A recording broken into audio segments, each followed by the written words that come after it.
Okay, so we're going to actually do a quick tutorial on how to hack computers in Fallout 76 real quick. As I mentioned before, hacking in Fallout 76 is extremely similar to how it was done in Fallout 3, Fallout New Vegas, and Fallout 4, mostly because of the fact that it's more or less the same system. It's an incredibly simple thing to do in this game, although it does look very confusing the first time you look at it. So that's why we're going to do this quick little tutorial to show you guys how to do it. And a few tips and tricks on how to do it quicker. So, we got our terminal here. Requires a skill level of 1. My skill is 1. Obviously you guys are going to want to make sure that you have the right skill equipped, which is done through the intelligence perks, as you can see here. Now before we do this, we have some visitors, so let's kill them.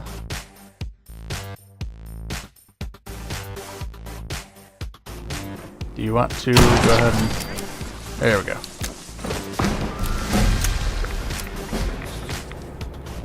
So we actually have Fireproof here. Looks like he's joining us. Let's get the other one out. No, don't hack that.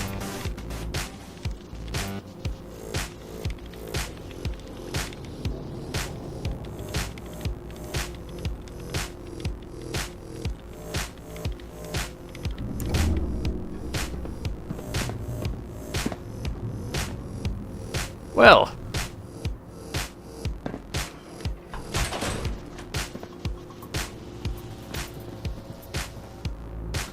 it seems our journey is not at an end like I thought.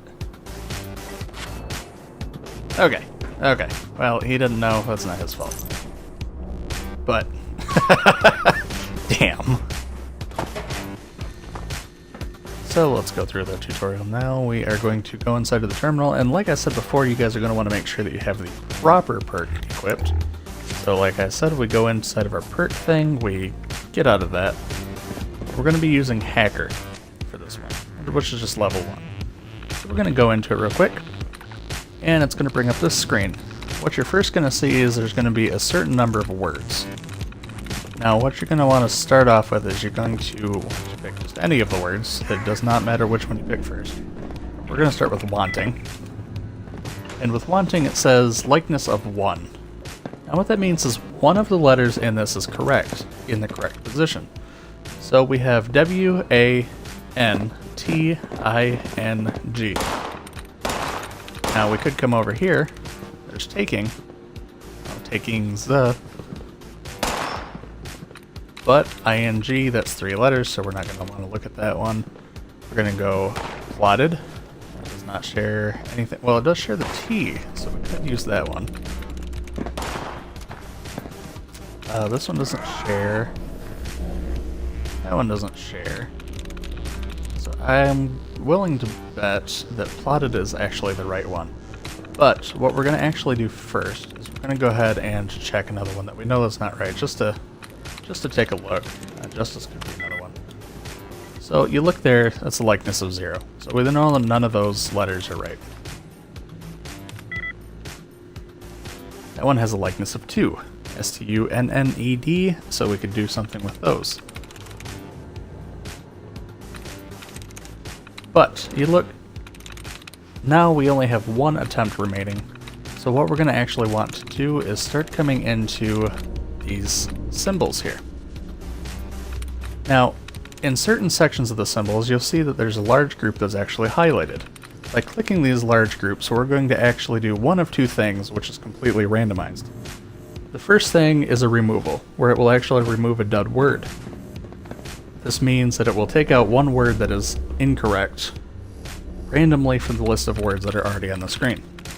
Another option is that it will do a reset, which means that it'll completely reset the number of attempts that we have left. So let's go ahead and do this real quick. We'll click this one. That one reset our tries. We have another one here. That one removed a dud.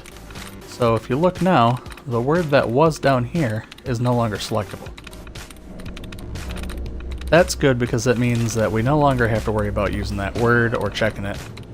So we're going to actually go ahead and search and see if there's any other dud removals. Still pretty sure it's plotted, but just for the sake of the tutorial, we're going to go ahead and look for all these removals real quick. There's another one. Now you'll notice each one of the removals or the resets are going to be inside of a set of brackets. It can either be a square bracket like this, a set of parentheses, or whatever this bracket's called. I'm not 100% sure, but there's also the arrow brackets. There will always be a starting one and an end one. This one right here isn't one, but that's just kind of an example of what it could be. That right there, so you see that one's in between two brackets. So we'll click that, there's another dud removed. This one here is literally just two brackets, so that's a good example. That's another dud removed. Let's see, here's a set, yep, there we go. And, oh, there's another set. Is this one? Nope, that's not a set.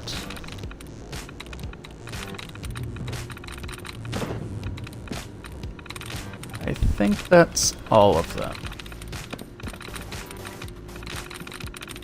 So now that we've done that, we are left with, well, the only word we have left is plotted, which is the one that we thought it was.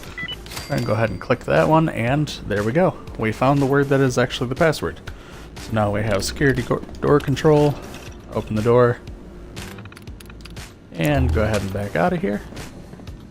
And our door's open. And that's really all there is to terminal hacking in this game. I mean, it's going to be a little bit difficult with higher level terminals. It's going to be a little bit harder. The words will get a bit longer. They can be short, but they will get longer with the higher level difficulty. And you will have more words to choose from on some of the higher level ones as well. But as long as you use the removals and the resets at the right time, you'll do just fine. Now remember though, if you want to go through all, you have 4 attempts when you first start. You're going to want to go through 3 of them before you start looking for removals or resets. The reason why I say this is because the brackets will be completely randomized when you click them. So if you go through before you've used up 3 of your 4 attempts, you might get the reset on accident, which means that you'll waste your last one, well, you'll waste your reset on already having full attempts. You don't want to do that. You want to give yourself, I think, the maximum of 7 attempts using a reset.